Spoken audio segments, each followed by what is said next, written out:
What is your name? Van der Essen.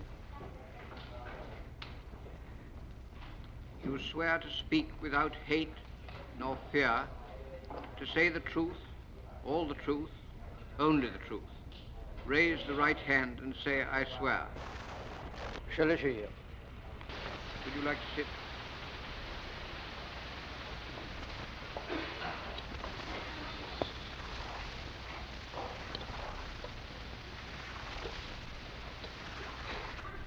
Monsieur Van der Essen, vous êtes professeur d'histoire à la faculté des lettres de l'université de Louvain. Oui. Vous êtes secrétaire général de l'université de Louvain. Oui. Vous avez séjourné en Belgique pendant toute la période de l'occupation. Depuis la fin du mois de juillet 1940, je n'ai guère quitté la Belgique.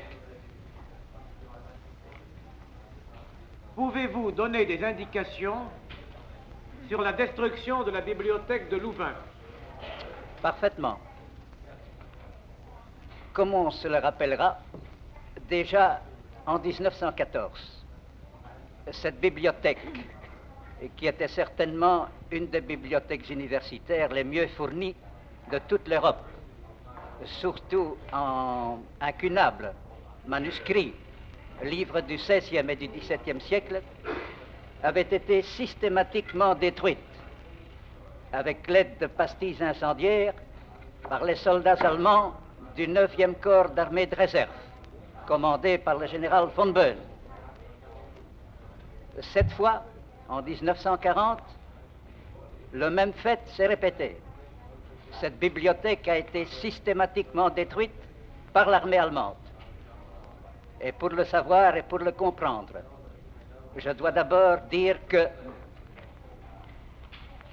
l'incendie a commencé, d'après tous les témoignages, dans la nuit du 16 au 17 mai 1940, vers 1h30 du matin. Or, c'est précisément à l'aube du 17 que l'armée anglaise a fait la manœuvre de décrochage nécessaire pour quitter la ligne de défense KW et que, d'autre part, il est absolument certain que les premières troupes allemandes ne sont entrées que le 17 au matin vers 8 heures.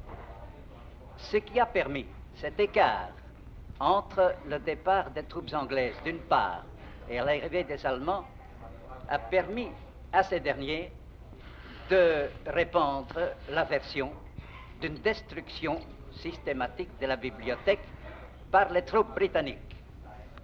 Je dois ici solennellement opposer à cette version le démenti le plus formel.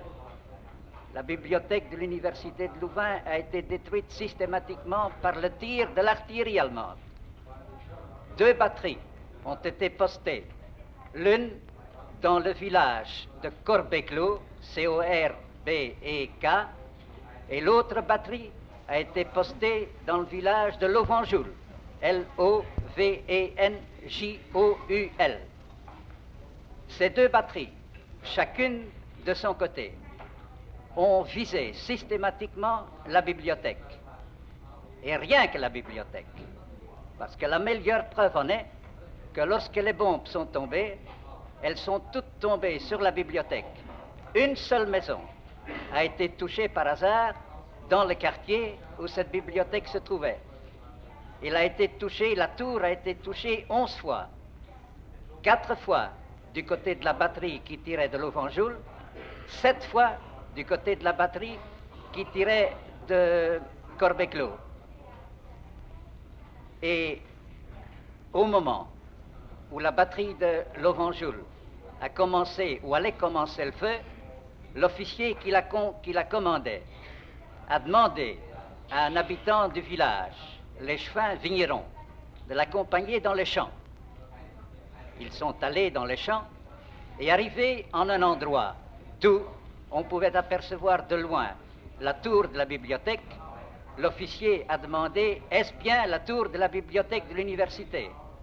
La réponse fut oui. L'officier insista. Vous en êtes sûr?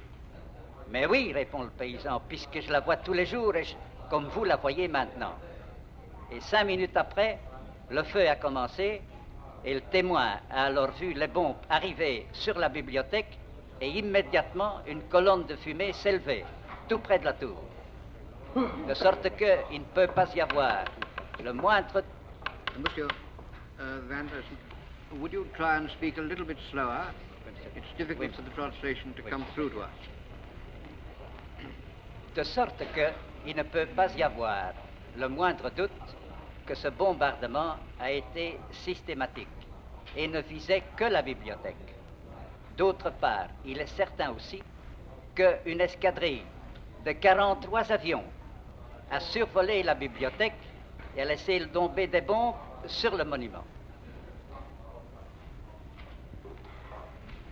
Monsieur Van der Essen, vous êtes membre de la commission officielle belge d'enquête sur les crimes de guerre. Oui, À ce titre, vous avez enquêté sur l'événement dont vous venez de nous parler. parfaitement. Les indications que vous avez données au tribunal sont donc le résultat de l'enquête que vous avez faite et des témoins que vous avez entendus vous-même. Ce que je viens de déclarer ici est en réalité le résultat de l'enquête officielle faite par la commission des crimes de guerre belge avec l'aide des témoins entendus sous serment.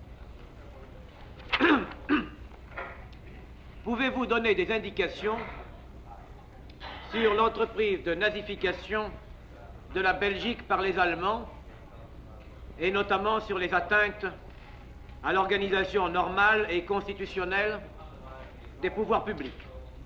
Certainement.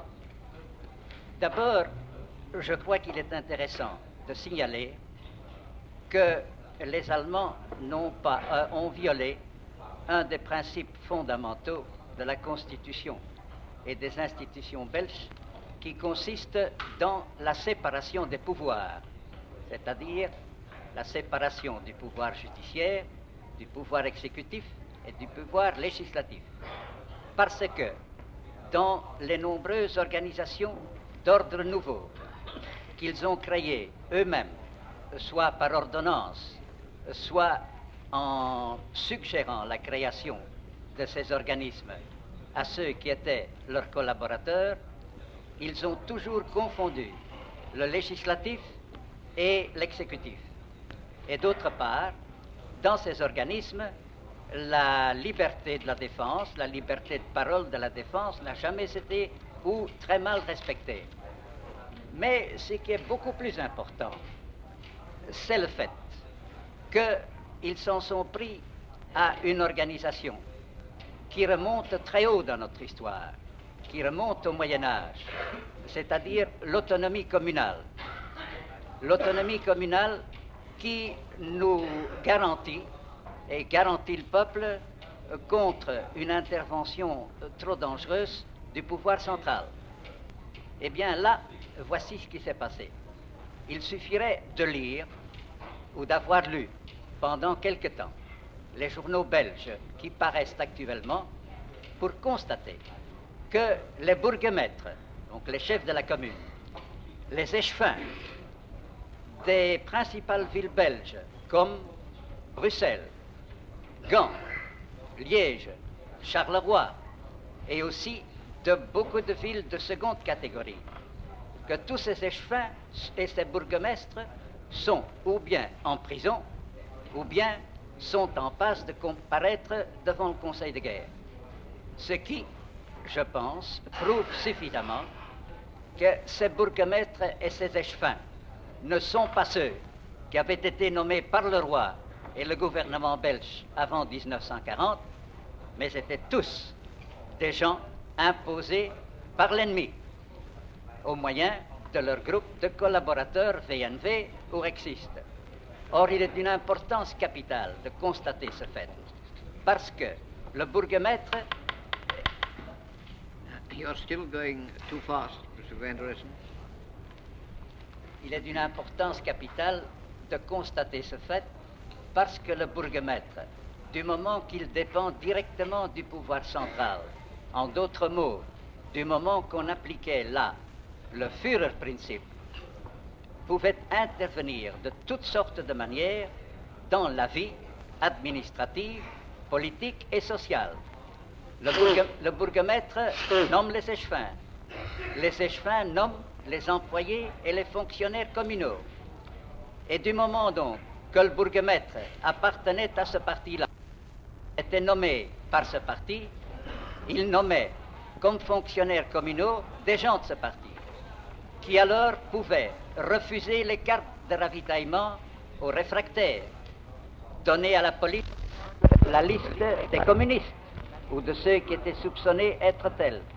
Bref, intervenir de n'importe quelle manière et sous tous les moyens dans la vie communale de la Belgique.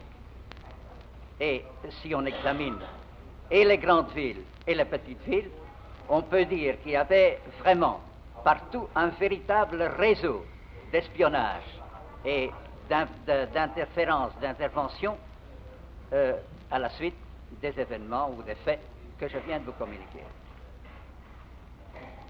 Il est donc bien exact d'affirmer que ces ingérences des Allemands dans l'administration des communes constituaient une saisie sur la souveraineté nationale belge. Absolument, puisque elle fait... Absolument, puisqu'elle faisait disparaître le principe fondamental de la Constitution belge, c'est-à-dire que la souveraineté appartient à la nation. Et précisément, ces conseils communaux qui nommaient eux les échevins et qui nommaient eux les bourgmestres, il leur était impossible désormais de se faire encore entendre dans des conditions normales, de sorte que la souveraineté du peuple belge était atteinte directement par le fait même.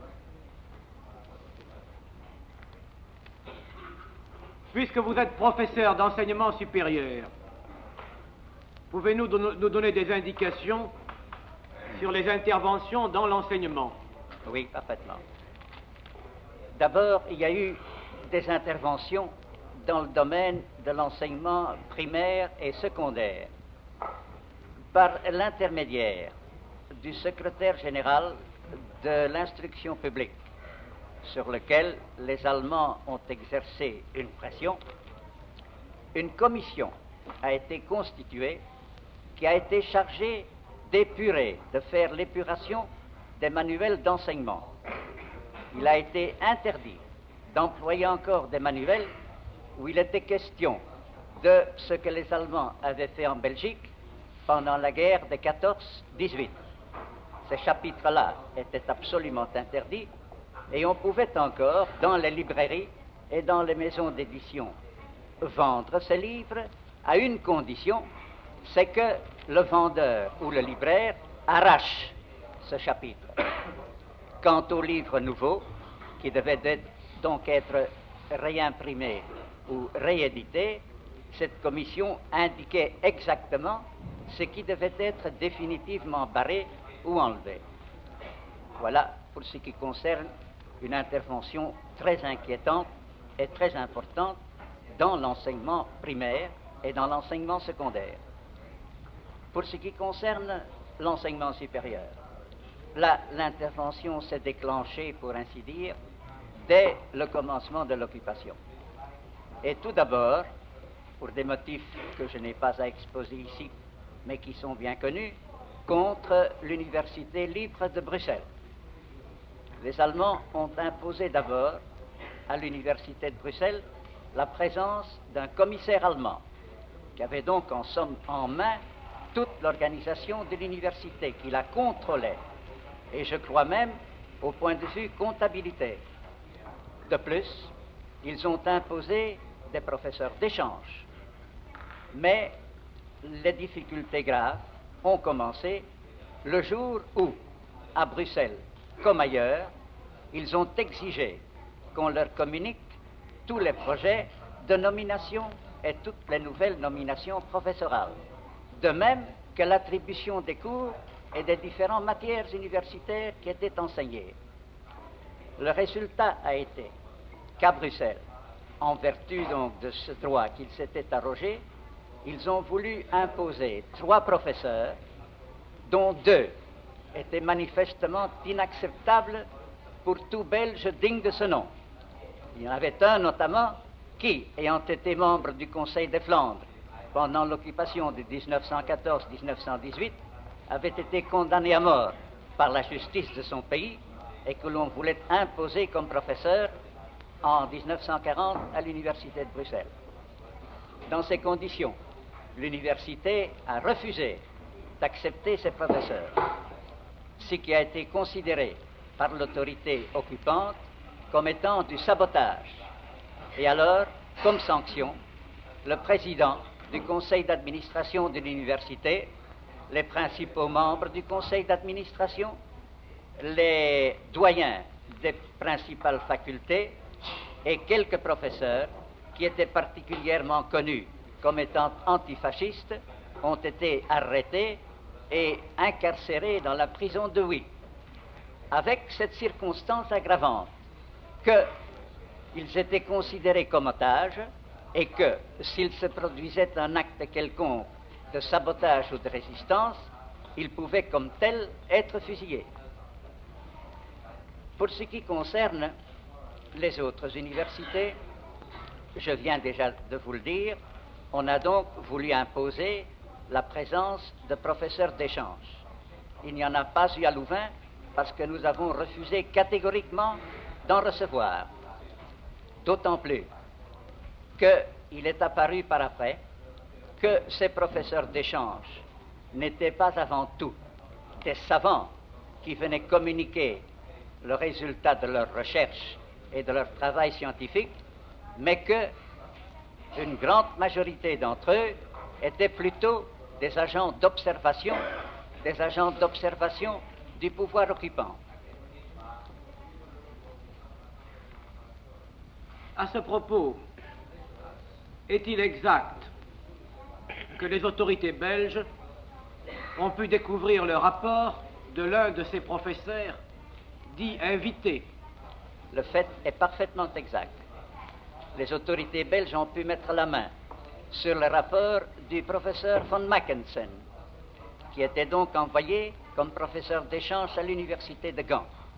Et dans ce rapport, fait d'ailleurs avec infiniment de soin et qui est extraordinairement intéressant à lire pour les observations d'ordre personnel et psychologique qu'il contient sur les différents membres de la faculté de Gand, dans ce rapport, on voit très bien que tout le monde était observé, suivi jour par jour, que les tendances étaient étiquetées, que l'on signalait s'il était pour ou contre le régime de l'occupant, s'il avait des rapports avec des étudiants qui étaient des étudiants VNV ou rexistes.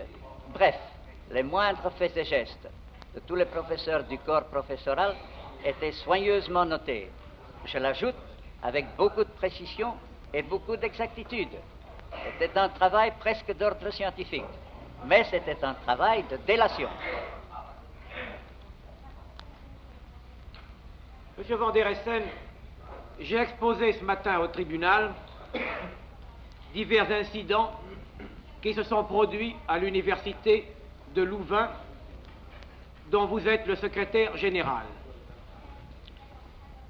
Je désirerais donc que, d'une façon très brève, vous indiquiez au tribunal le fait même de ces incidents, notamment en ce qui concerne l'incarcération du recteur magnifique, Monseigneur Van Weyenberg. Parfaitement. Les difficultés graves ont commencé à l'université de Louvain après l'apparition de l'ordonnance sur le travail obligatoire du 6 mars 1943, par laquelle les étudiants de l'université étaient obligés d'accepter du travail obligatoire. J'ajoute, non pas dans le territoire ou sur le territoire du Reich, mais en Belgique.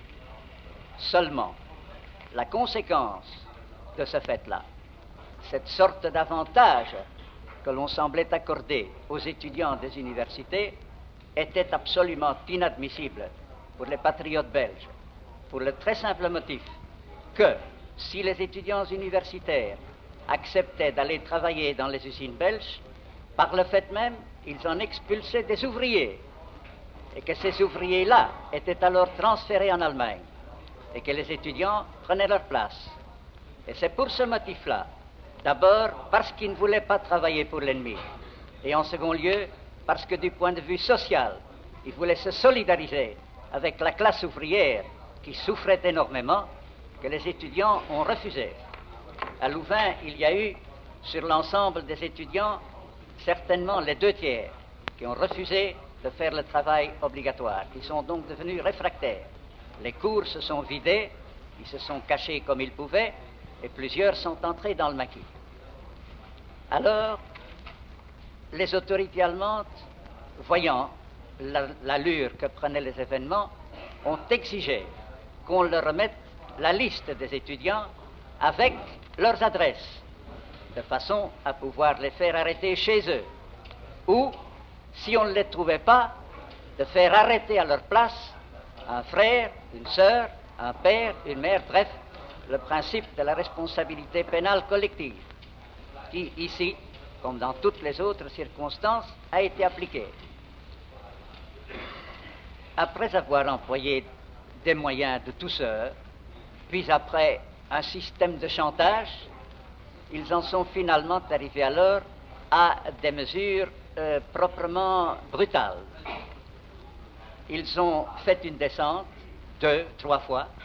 Ils ont envoyé le docteur Tchake, ils ont envoyé le docteur, je ne me rappelle plus très bien le nom maintenant, Kralich, je crois, et encore d'autres, qui sont venus faire des perquisitions dans les bureaux universitaires, pour mettre la main sur les listes. Seulement, comme celles-ci étaient soigneusement cachées, ils ont dû partir bredouilles. Et c'est alors qu'ils ont pris la décision de faire arrêter le recteur de l'université de Louvain, Monseigneur van Weydenberg, qui avait caché toutes les listes dans un endroit que lui seul connaissait, et il a déclaré que lui seul le connaissait, de façon à ne pas mettre en danger, n'est-ce pas, ses collègues et les membres du corps professoral. Et alors, un matin de juin, se sont amenés au hall 2 membres de la Sicherheitspolizei de Bruxelles, accompagnés de feldgendarmes, qui ont arrêté le recteur dans son bureau au hall, l'ont transféré à la prison de Saint-Gilles, à Bruxelles, dans la prison de Saint-Gilles, S-A-I-N-T, trait d'union, G-I-L-L-E-S, dans la prison de Saint-Gilles à Bruxelles, où il a été incarcéré. Peu de temps après, il a comparu devant un tribunal militaire allemand qui l'a condamné pour sabotage à 18 mois de prison. Je dois à la vérité d'ajouter qu'il n'en a fait en réalité que 6, pour la très simple raison que le médecin de Saint-Gilles, s'étant aperçu que la santé du recteur devenait chancelante et qu'il serait dangereux de le garder plus longtemps sans provoquer un incident grave, grâce aussi à des interventions multiples de toutes sortes d'autorités qui sont intervenues, on a donc mis le recteur en liberté. Seulement, on lui a interdit formellement de mettre le pied sur le territoire de Louvain. Et on a enjoint à l'université de nommer immédiatement un autre recteur, ce qui a été refusé. Bien.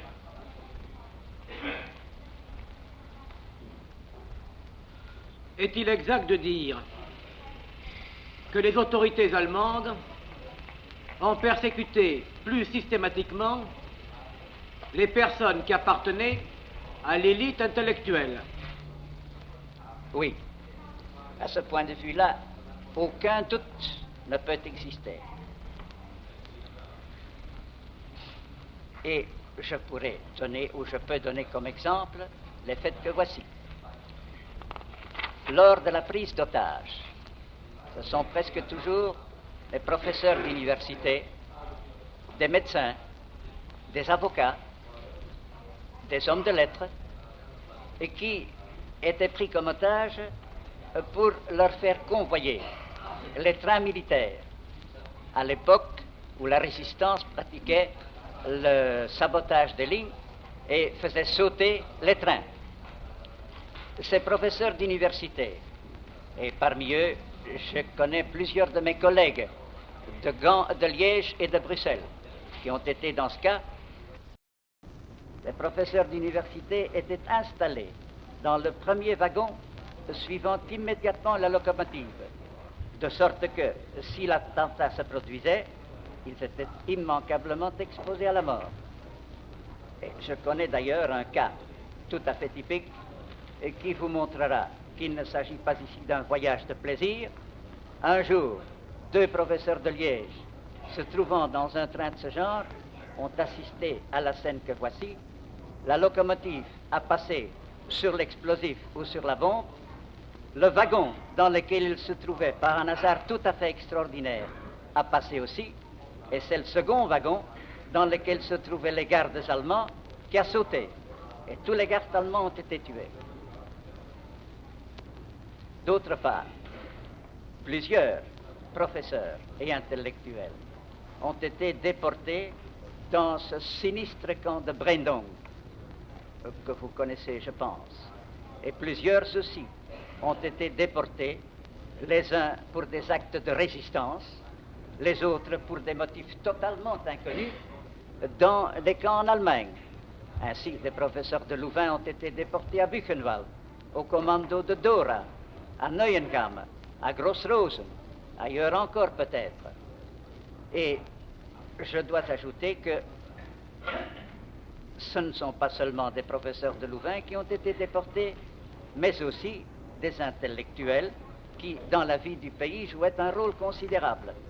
Et je peux vous en donner une preuve immédiate, c'est-à-dire que, à Louvain, lors de l'ouverture solennelle de l'université cette année-ci, j'ai fait moi-même, comme secrétaire général de l'université, l'appel des morts, l'appel de ceux qui étaient morts pendant la guerre. Cette liste comprenait 348 noms, si je me rappelle exactement. Il y avait peut-être une trentaine. Il y avait peut-être une trentaine de ces noms qui se rapportaient à des soldats morts pendant les combats de l'Escaut et de la Lys en 1940. Tous les autres avaient été victimes de la Gestapo ou bien étaient morts dans les camps d'Allemagne, et particulièrement dans les camps de Grossrosen et de Neuengamme. De plus, il est certain aussi que les Allemands en voulaient d'une manière générale aux intellectuels du fait que, de temps en temps, ils organisaient dans la presse une campagne synchronisée, mettant en évidence le fait que les intellectuels refusaient catégoriquement, dans leur grande majorité, de se rallier à l'ordre nouveau, et qu'ils refusaient notamment de comprendre la nécessité de la lutte contre le bolchevisme. Et alors, la conclusion de ces articles, c'était qu'il fallait prendre des mesures contre eux. Et je me rappelle très bien certains articles de journaux qui proposaient tout simplement de les envoyer dans un camp de concentration. Il ne peut donc pas faire le moindre doute que les intellectuels ont été manifestement visés. Je ne vous poserai pas de questions sur tout ce qui a trait aux déportations ou aux camps, car tout cela est déjà très bien connu du tribunal. Donc je vous demanderai, quand je vais vous poser la question suivante, de ne pas parler des déportations. Maintenant, ma question est relative à des ensembles d'atrocités qui ont pu être commis par les Allemands en Belgique, et notamment au moment de l'offensive de décembre 1944 dans les Ardennes. Pouvez-vous donner des indications à ce sujet? Parfaitement. Et je peux d'autant mieux donner des indications précises et détaillées, si c'est nécessaire, sur ce qui s'est passé ont fait de crimes et d'atrocités pendant l'offensive de von Rundstedt dans les Ardennes, que, comme membre de la commission des crimes de guerre, j'ai été sur place faire l'enquête, que j'ai interrogé les témoins, les rescapés de ces massacres, et que je sais donc parfaitement, par science personnelle, ce qui s'est passé. Pendant l'offensive de von Rundstedt dans les Ardennes, on a commis des crimes réellement abominables. Et cela dans 31 localités, ou 31 localités des Ardennes. Crimes commis à l'endroit d'hommes, de femmes et d'enfants. Ces crimes ont été commis, d'une part, comme cela s'est passé ailleurs et comme cela se passe au cours de toutes les guerres, par des soldats individuels. Je ne m'y arrête pas. Mais ce que je veux surtout mettre en relief, ce sont les crimes commis par des unités entières, munies d'instructions formelles, et d'autre part, des crimes commis par des organismes spéciaux qui suivaient les divisions ou les unités de l'armée von Rundstedt. Organisme connu, je crois, si je ne me rappelle bien, sous le nom de Kommando mit besonderer Verwertung, c'est-à-dire donc des commandos avec destination spéciale, qui d'ailleurs n'ont pas seulement sévi dans les Ardennes belges, mais qui ont aussi commis des crimes du même genre et de la même manière dans le Grand-Duché de Luxembourg. Pour ce qui concerne le premier fait, les crimes commis par des unités entières, je voudrais simplement, pour ne pas abuser de l'attention du tribunal, donner un exemple tout à fait typique. C'est celui de Stavelot, S-T-A-V-E-L-O-T, où 140 personnes environ, le chiffre varie, mettons, entre 137 et 140. C'était d'abord 137, on a encore découvert des cadavres par après. Donc, où 140 personnes environ, dont 36 femmes et 22 enfants, dont l'aîné était âgé de 14 ans et le plus jeune de 4 ans, ont été abattus sauvagement par des unités appartenant aux divisions de chars SS. L'une, la division Hohenstaufen, l'autre, la division SS Leibstandart Adolf Hitler. Et voici comment ces unités ont procédé. Nous sommes admirablement renseignés à ce sujet-là par le témoignage d'un soldat qui en faisait partie et qui a été arrêté par la sûreté belge. Il a déserté pendant la campagne de von Rundstedt, s'est mis en habit civil et a fini par s'engager dans une ferme des Ardennes. Et un beau jour, la gendarmerie belge, au moment où il se trouvait travaillant le torse nu, a reconnu le tatouage qui le dénonçait ou le faisait connaître comme SS. On l'a immédiatement arrêté et interrogé. Et voici donc ce qu'a fait ou comment a procédé, ou ont procédé les soldats de la division Hohenstaufen. Il y avait une ligne de chars, les uns composés de Königstiger, tigre royal, suivi et précédé de Schützenpanzer. À un certain moment, l'Obersturmführer de ce groupement faisait arrêter ces hommes et elle leur tenait un petit discours pour leur dire que tous les civils qu'on rencontrerait devaient être abattus. Et puis on remontait sur les chars. Et alors, au fur et à mesure que les chars avançaient le long de la route, ils disaient là, cette maison-là, là, cette maison-là. Et puis les soldats, la mitraillette à la main, entraient. S'ils trouvaient les gens dans la cuisine, on les abattait dans la cuisine. S'ils se trouvaient réfugiés dans leur cave, on lâchait une volée de mitraillettes dans la cave.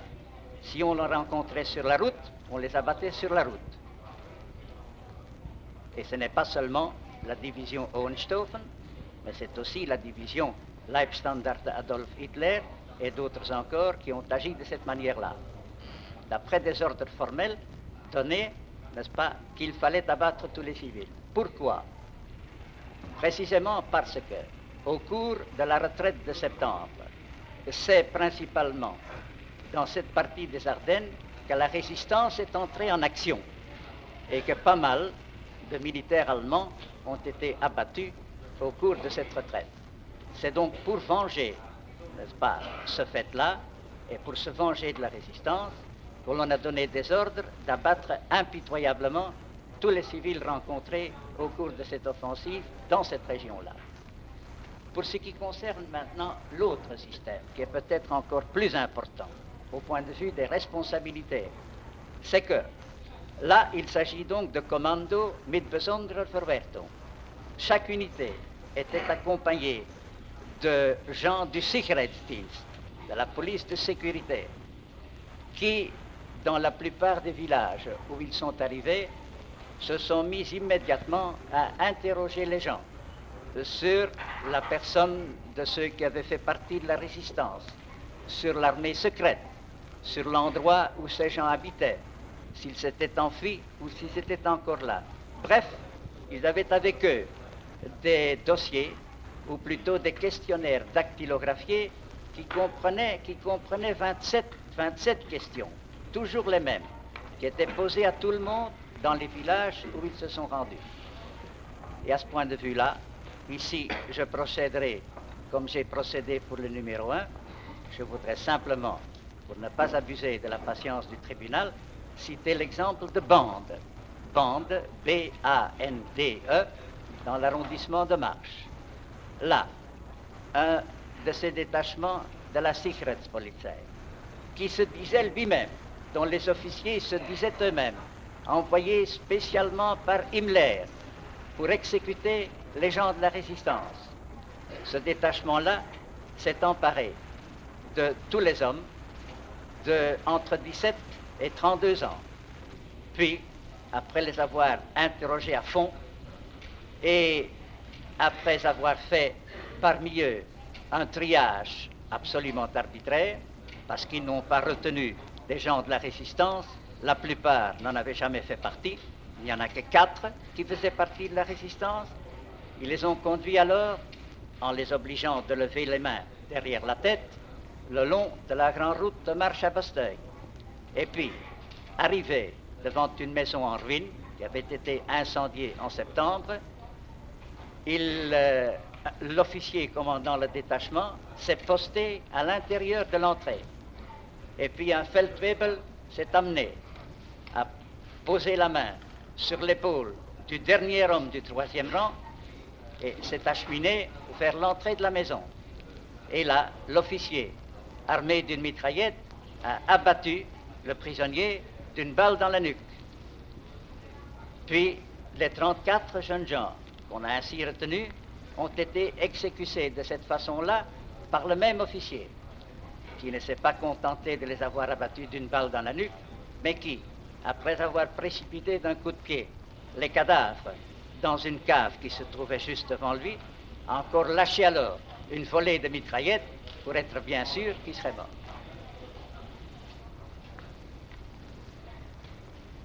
Monsieur Van der Essen, vous êtes un historien. Vous avez formé des érudits. Vous avez donc l'habitude de la critique, des sources, de l'histoire.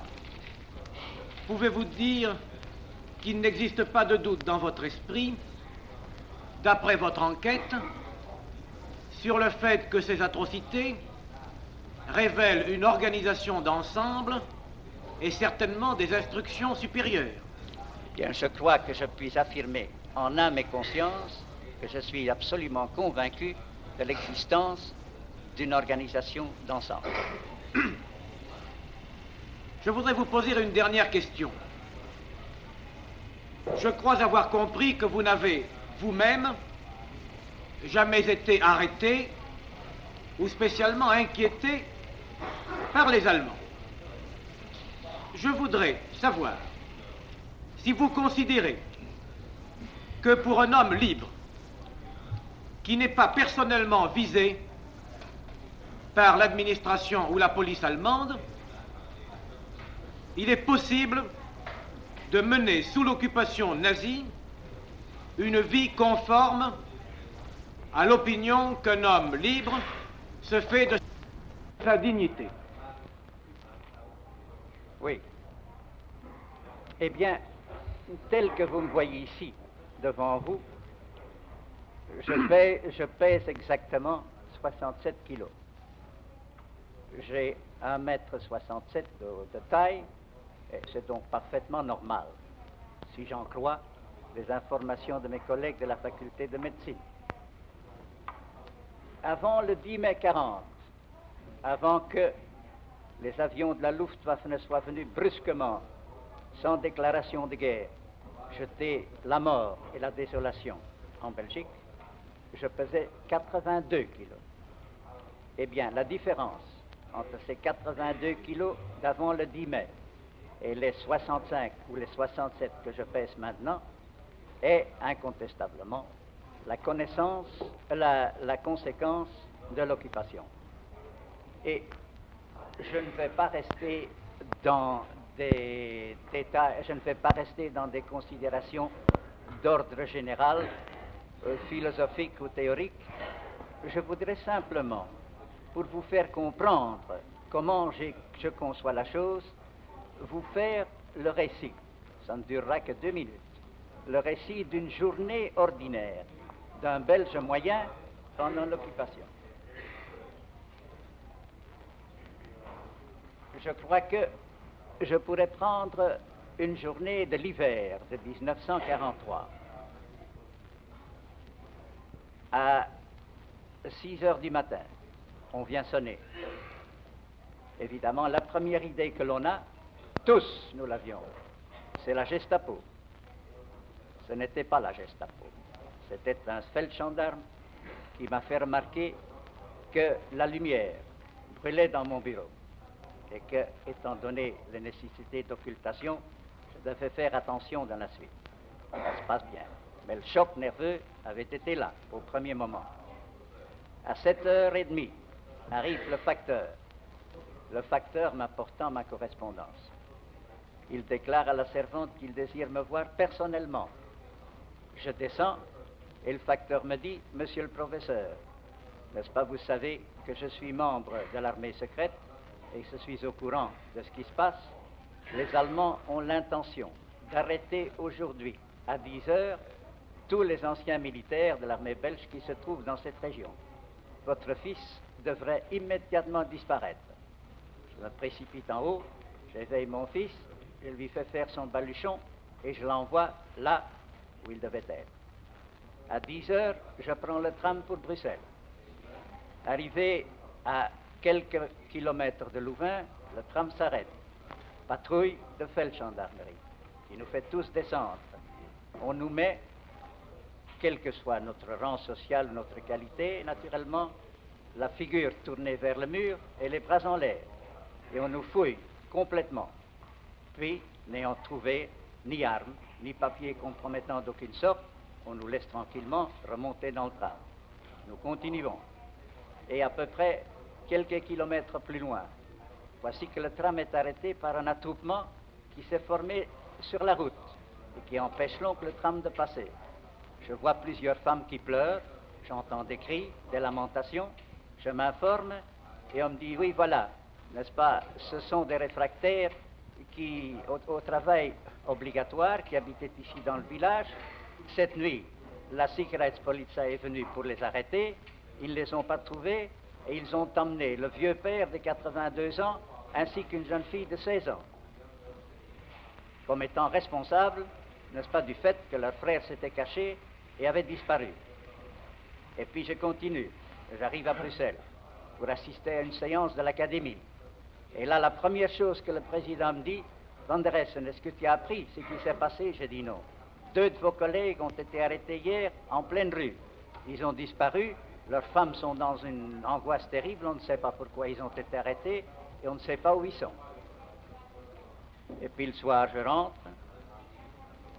et de même, encore 3 fouilles en route, une fois pour rechercher des terroristes qui se seraient enfuis, d'autres fois pour voir si tout le monde avait ses papiers, jusqu'à ce que finalement, sans incident considérable, j'arrive chez moi, eh bien, je crois que je puis affirmer ici qu'alors, à 9 heures, mais à 9 heures seulement du soir, nous avions ou nous pouvions pousser un soupir de soulagement, quand nous pouvions tourner le bouton de notre poste de radio et écouter là, alors, cette voix sympathique que nous écoutions tous les soirs, la voix de la France combattante, et qu'on pouvait entendre aujourd'hui, 489e jour de la lutte du peuple français pour sa libération, ou bien la voix de cette noble figure que fut Victor de Lavelay, et qui parlait à la radio belge de Londres, et qu'on pouvait entendre après avoir entendu l'exposé de quelques bonnes nouvelles. Courage, on les aura, les Boches. Eh bien, cela alors permettait de respirer. Et cela, mais cela seul, permettait de dormir tranquillement pendant la nuit. Voilà une journée tout à fait moyenne, normale, d'un Belge moyen pendant l'occupation allemande. Et vous comprenez bien que cela, nous ne pouvions pas le considérer comme l'air de bonheur et de félicité qu'on nous avait promis d'apporter quand on a envahi la Belgique le 10 mai 1940. Mais excusez-moi, monsieur Van der Essen, cette seule satisfaction que vous trouviez d'écouter la radio était punie de peine sévère si l'on vous surprenait, je suppose. Parfaitement. De peine de prison. Je vous remercie.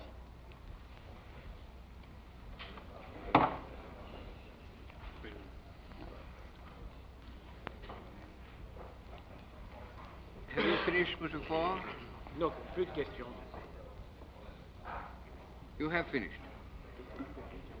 Il n'y a plus de questions, monsieur le Président. General Rudenko?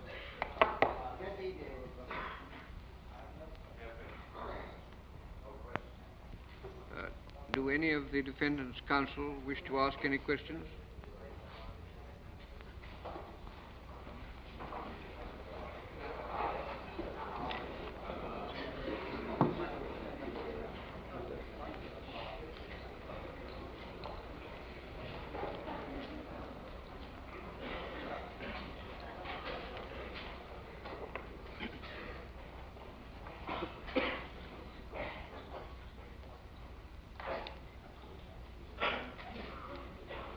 Professor Exter für Generaloberst Jodl. Herr Zeuge, ich möchte nur wegen der Universitätsbibliothek in Löwen etwas von Ihnen hören. Waren Sie selbst in Löwen, als die zwei Batterien am 17.05.40 auf die Bibliothek schossen und nur auf die Bibliothek? Je n'étais pas à Louvain, mais je dois ajouter ceci. Louvain, se trouvant dans la ligne Kawe, donc en pleine ligne de bataille, la population de Louvain a été obligée par les autorités militaires britanniques à évacuer la ville le 14, de sorte que les habitants de Louvain avaient disparu au moment où les événements se sont passés, et seuls des paralytiques, des malades, des gens intransportables qui s'étaient réfugiés dans leur cave se trouvaient là. Mais ce que je sais à propos de ce que je vous ai raconté concernant ces batteries, je le sais par l'interrogatoire des deux témoins qui étaient sur place, en dehors de Louvain. La bibliothèque n'a pas été incendiée de l'intérieur, elle a été bombardée de l'extérieur. Et les témoins dont je vous parle habitaient précisément ces deux villages extérieurs dont il est question.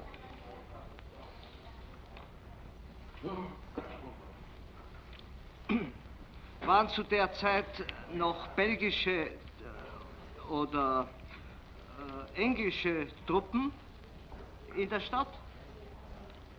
Il n'y avait, les troupes belges n'y étaient plus. Les Belges avaient été remplacés par les troupes britanniques le 14. Les Britanniques avaient repris le secteur.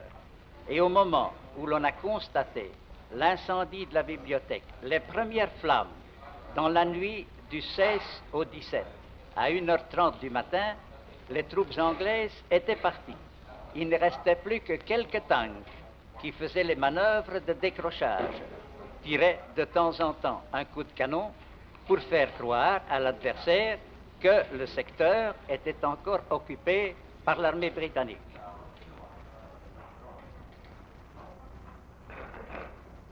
Also es waren noch englische Truppen Il n'y in avait der plus de Stadt, troupes. als die Il n'y avait Beschießung plus de begann. troupes. Il n'y avait plus de troupes anglaises. Il y avait simplement, en dehors, sur les collines qui bordent Louvain, dans la direction de Bruxelles, manœuvraient encore les derniers tanks, pratiquant, comme je viens de vous le dire, les manœuvres nécessaires de décrochage. Je voudrais d'ailleurs ajouter quelques mots et dire au très honorable avocat de la défense que d'après les témoignages des personnes qui étaient à la bibliothèque, c'est-à-dire les huissiers et le concierge, jamais un seul soldat britannique n'a mis le pied dans le bâtiment de la bibliothèque. Ja, das wundert mich nicht. Haben zur Zeit, wie die deutschen Batterien geschossen haben, auch noch belgische und englische Batterien geschossen? Non. Nein. Also damals hat tiefer Friede geherrscht, offenbar in der Stadt Löwen, denn die Truppen waren weg, die Feinde waren noch nicht da und Eh bien, Batterien haben nicht geschossen. c'est précisément la situation assez paradoxale dans laquelle Louvain s'est trouvé. Il y a eu un moment où les Anglais étaient partis, il y a eu un moment où les Allemands n'étaient pas encore rentrés et où la population se trouvait là, c'est-à-dire la population, les quelques malades, les quelques paralytiques, les quelques intransportables qui se trouvaient dans les caves, sauf quelques personnes qui sont restées, le commandant des pompiers et Monseigneur Van Weyenberg, le recteur de l'université, et qui, avec l'automobile des pompiers, a transporté les morts et les mourants, n'est-ce pas, de Bruxelles à Louvain, a fait plusieurs fois le voyage, et puis se trouvait aussi là mon collègue, le professeur Bruynhoog, membre de la faculté de médecine, qui a alors pris lui-même en main la direction de la ville. Sagen Sie, wissen Sie, wo diese Batterien gestanden sind, die Deutschen? Parfaitement. L'une était placée à Corbéclos et l'autre à Lauvanjoul, c'est-à-dire une à l'est et une au nord. Or, les seuls obus, les seuls trous d'obus que la tour de la bibliothèque montre, quatre trous du côté de l'est et 7 trous du côté nord. Alors que s'il y avait encore eu des batteries britanniques ou belges, les obus, les trous d'obus auraient dû se trouver exactement de l'autre côté opposé.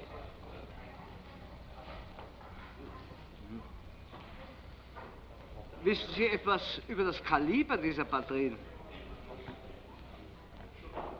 Au sujet du calibre, Ja? on a conservé les obus et en ce moment-ci, n'est-ce pas, ils sont conservés à la bibliothèque, ou plutôt à ce qui sert maintenant de bibliothèque de l'université. Il y en a 4, je crois, et puis 2 ou 3 fragments d'obus. Und wissen Sie, wie der Name des Bauern heißt, der angeblich von einem deutschen Offizier gefragt worden ist, ob das wirklich die Universitätsbibliothek ist? Parfaitement. Vigneron. L'échevin Vigneron de Corbéclos. Vigneron. V-I-G-N-E-R-O-N.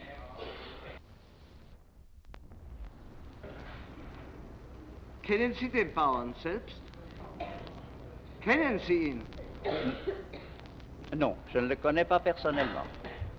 C'est le bibliothécaire de l'université qui a eu avec lui une conversation qui a alors amené la commission des crimes de guerre à interroger sous serment le paysan en question. Aber Sie sind ja selbst Mitglied der Kommission, Non. nicht? Je n'ai pris, n'est-ce pas, je déclare ici, je suis prêt à déclarer ici, n'est-ce pas, que je n'ai pris aucune part directe à l'enquête sur la bibliothèque de l'Université de Louvain. De même que Monseigneur le recteur et le bibliothécaire n'ont pas pris part à l'enquête sur la bibliothèque de l'Université de Louvain. Elle a été faite par un officier de délégation judiciaire qui a agi seul, en toute indépendance, par ordre du procureur du roi de Louvain. Et nous nous sommes tenus entièrement en dehors de la question.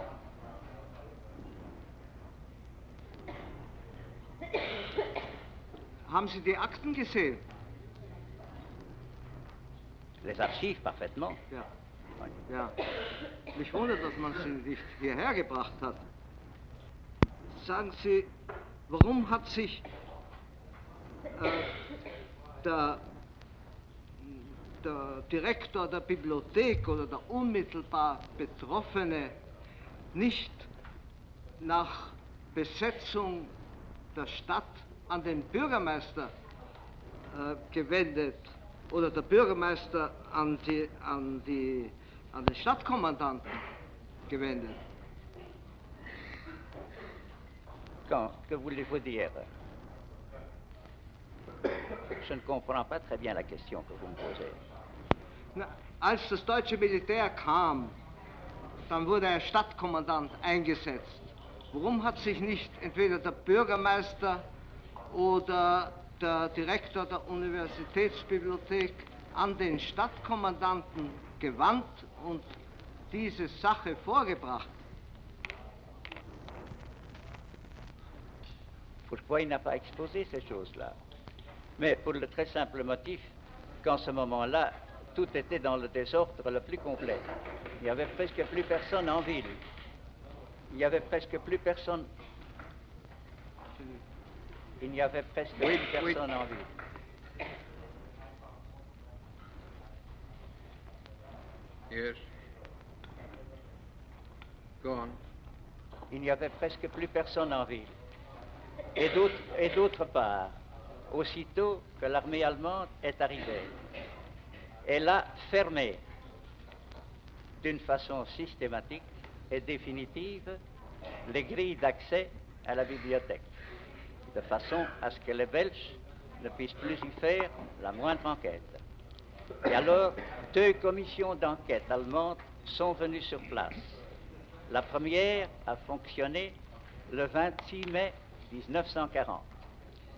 Elle est arrivée avec comme expert le professeur Kellermann de la Technische Hochschule d'Aix-la-Chapelle, accompagné d'un homme du parti en chemise brune.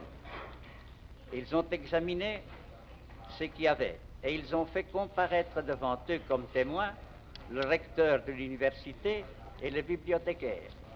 Et dès le commencement de l'enquête, ils ont voulu forcer le recteur et le bibliothécaire à déclarer et à reconnaître que c'était les Anglais qui avaient mis le feu à la bibliothèque. Et comme preuve, notamment, cet expert a montré une douille d'obus en disant, voilà, reniflez-la, elle sent l'essence. Et on a donc bien employé des matières chimiques pour mettre le feu à la bibliothèque.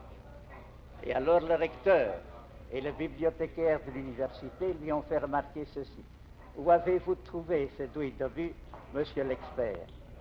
Il a dit à telle place. Quand nous sommes passés par là, a dit alors le recteur, elle ne s'y trouvait pas. Elle avait été déposée là par l'expert allemand.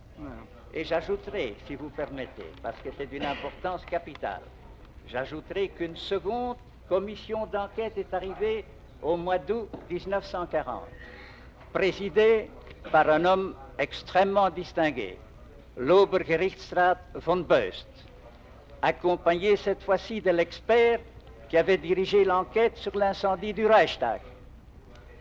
Cette commission a alors examiné tout, et devant le recteur et devant un autre témoin, Dom Krebs, de l'abbaye bénédictine du Mont César, ils se sont moqués ils se sont moqués des conclusions de la première commission, en déclarant qu'elles étaient ridicules. Wait.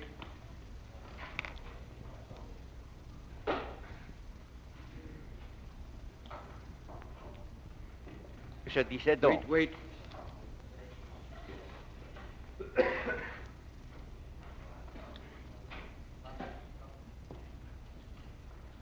Go on.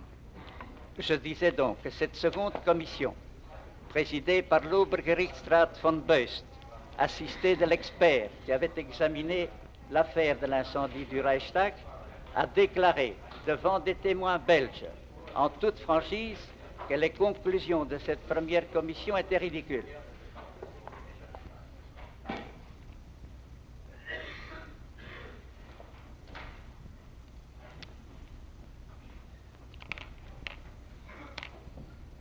Sie haben gesagt, dass das Bibliotheksgebäude Türme gehabt hat. Wissen Sie vielleicht, ob Artilleriebeobachter auf den Türmen waren? S'il y avait des observateurs d'artillerie. Ja, ich frage. Bien. En tous les cas, la seule chose que je puis dire à ce sujet-là, c'est que le recteur s'est toujours opposé, dès le commencement, ou se serait certainement opposé à toute tentative de ce genre.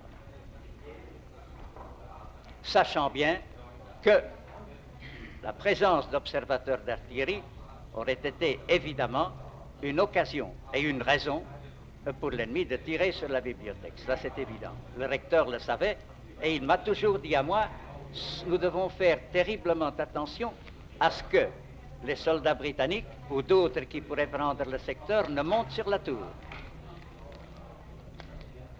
Et d'autre part, je sais, par les déclarations du concierge, que aucun soldat britannique n'est monté sur la tour. Ça, c'est absolument certain. Quant aux Belges, je dois vous avouer que je ne pourrais pas vous répondre, n'est-ce pas, ne le sachant pas. Es wäre an sich ja kein Wunder, wenn die Universitätsbibliothek von deutscher Artillerie getroffen worden wäre. Endlich und schließlich ist doch die Berliner, Leipziger, Münchner, Breslauer, Kölner, Würzburger und so weiter. Ich sage, es wäre kein Wunder, wenn vom Feinde die Universitätsbibliothek getroffen worden wäre. Denn es ist ja während des Krieges auch die Universitätsbibliothek von Berlin, von Leipzig, von München, von Breslau, von Köln und so weiter getroffen worden. Es fragt sich, ob das absichtlich geschah. Und da fehlt mir der Bauer, der Zeuge. Ich möchte Sie fragen, ist in diesen Untersuchungen irgendetwas zur Sprache gekommen, was ein Motiv für das deutsche Militär gewesen sein könnte, gerade dieses aufs Ziel zu nehmen?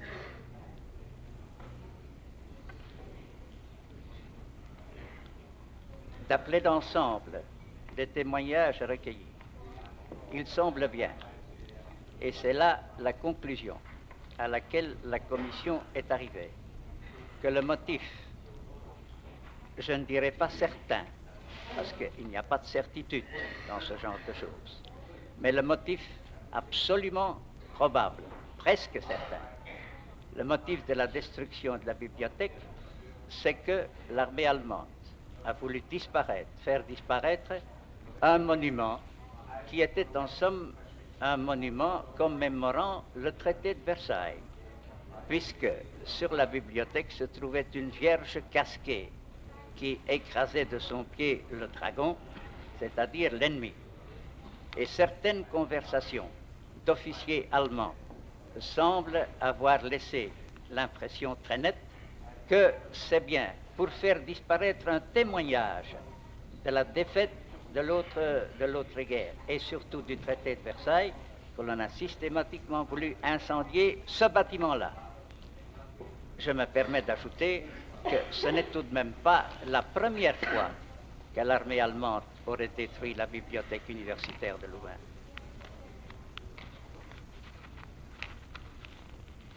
Sie meinen, der Batteriekommandant habe das gewusst?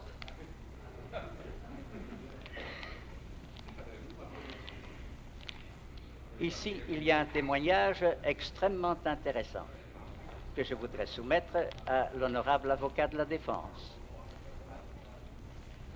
Le jour même où les batteries sont venues s'installer, les 2 batteries dont je vous ai parlé, à quelques kilomètres de là, habite un contrôleur du fisc, donc un fonctionnaire, dans une villa le long de la route, à Roosbeek, R-O-O-S-B-E-E-K, à quelques kilomètres avant Louvain. Cet après-midi-là, s'est amené ce qu'il appelle lui le commandement de l'armée allemande. Mettons des officiers supérieurs qui sont venus prendre hospitalité chez lui. Ils étaient accompagnés d'un camion qui contenait les appareils de radio d'où l'on envoyait par télégraphie sans fil les ordres de tir à l'artillerie allemande. Ces officiers se sont installés chez lui, ont reçu naturellement à déjeuner et l'ont invité à assister à leur repas, à venir donc avec eux à table, chez lui, dans sa maison. Après avoir hésité un instant, il a accepté, et alors, au cours du repas, une discussion très violente s'est élevée. Les officiers disant, ces cochons de Belges, excusez-moi d'employer l'expression, mais elle a été employée, ces cochons de Belges, ils ont tout de même mis cette inscription sur la bibliothèque, faisant donc allusion à la fameuse inscription Furore Teutonico di Ruta, qui ne s'est jamais trouvée sur la bibliothèque, qui n'y a jamais été placée. Mais tous les officiers allemands étaient absolument convaincus que cette inscription Furore Teutonica di Ruta, Dono Americano Restituta, donc détruite par la fureur allemande, restituée par la générosité américaine, cette inscription ne s'y est jamais trouvée. Seulement, j'admets parfaitement qu'en Allemagne, on puisse avoir cru qu'elle s'y trouvait. Et précisément, le fait qu'une discussion a surgi parmi les officiers commandant le tir de ces 2 batteries me semble prouver que si le tir a été dirigé sur la bibliothèque, c'est pour faire disparaître un monument où, d'après leur conception, Too fast.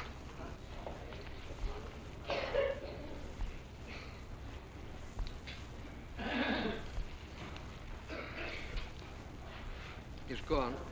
c'était donc probablement pour faire disparaître un monument où, d'après leur idée, se trouvait une inscription qui était injurieuse pour l'armée et pour le peuple allemand. Voilà le témoignage que je peux donner à l'honorable avocat de la défense. C'est le seul que je possède, je le donne comme il est. Und Sie meinen, der Hauptmann, der diese Batterie kommandiert hat, habe schon die Inschrift gekannt? Ich glaube nicht. Dankeschön.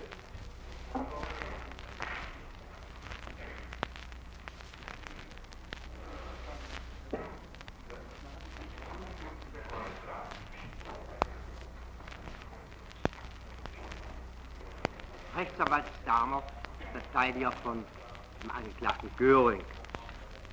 Herr Zeuge, Sie haben gesagt vorhin, 43 Flugzeuge haben die Bibliothek überflogen und auf die Bibliothek Bomben geworfen.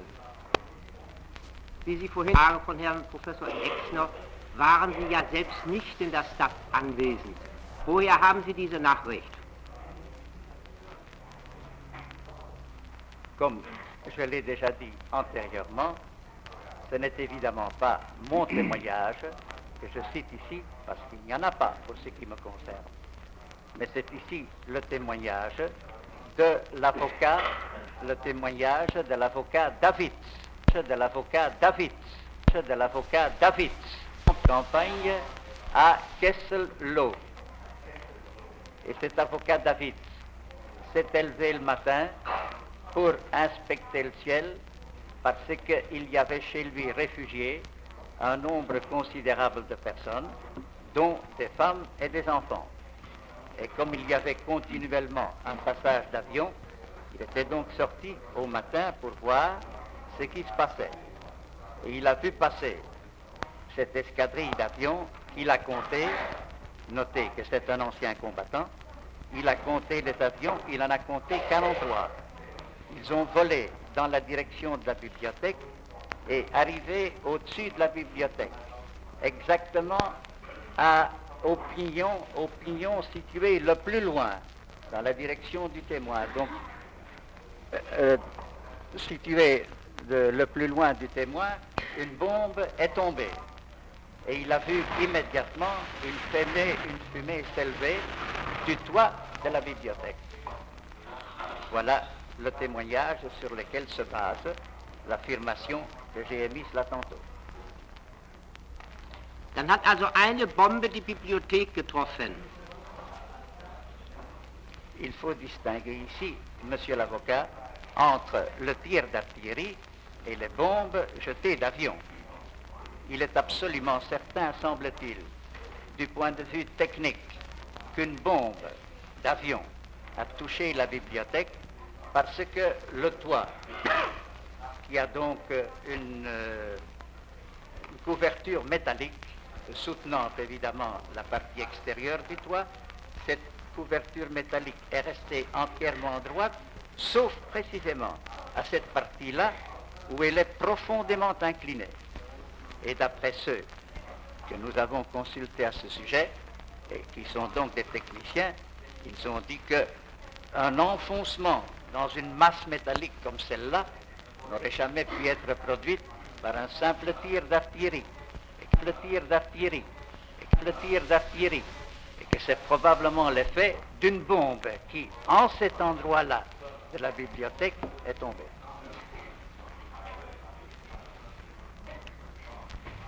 Wie viele Bomben wurden insgesamt von den Flugzeugen geworfen?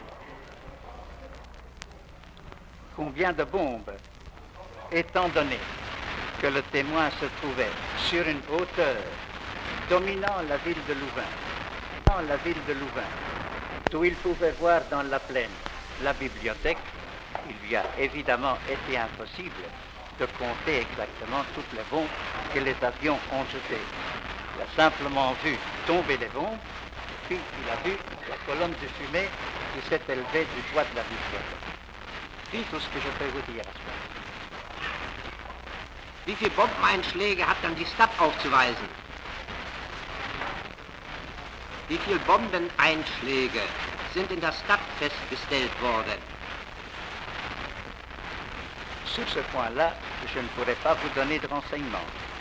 Mais je sais que des bombes ont passé au-dessus du quartier de la bibliothèque, des avions ont passé au-dessus du quartier de la bibliothèque dans une ligne droite allant du nord au sud. Et la chute de ces bombes-là a, à ce moment-là, au mois de mai 1940, endommagé, mais pas très gravement, endommagé l'Institut supérieur de philosophie, l'Institut de pharmacie et encore quelques autres instituts universitaires, plus un certain nombre de maisons privées. Wann wurden die Bomben geworfen? Vor der Beschießung oder nach der Beschießung oder nach der Artilleriebeschießung? Les bombes ont été jetées avant et après. Il y a eu des raids d'avion déjà.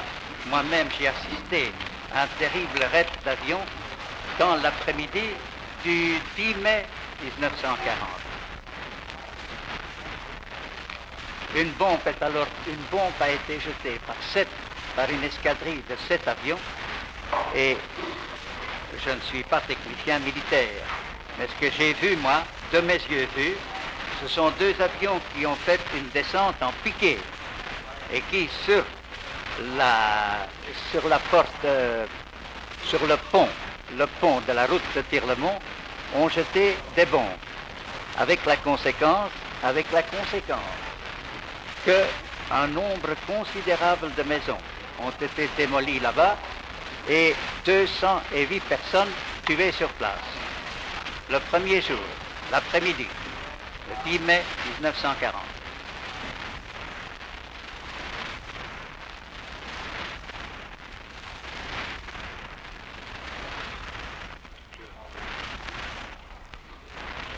We'll adjourn now for 10 minutes.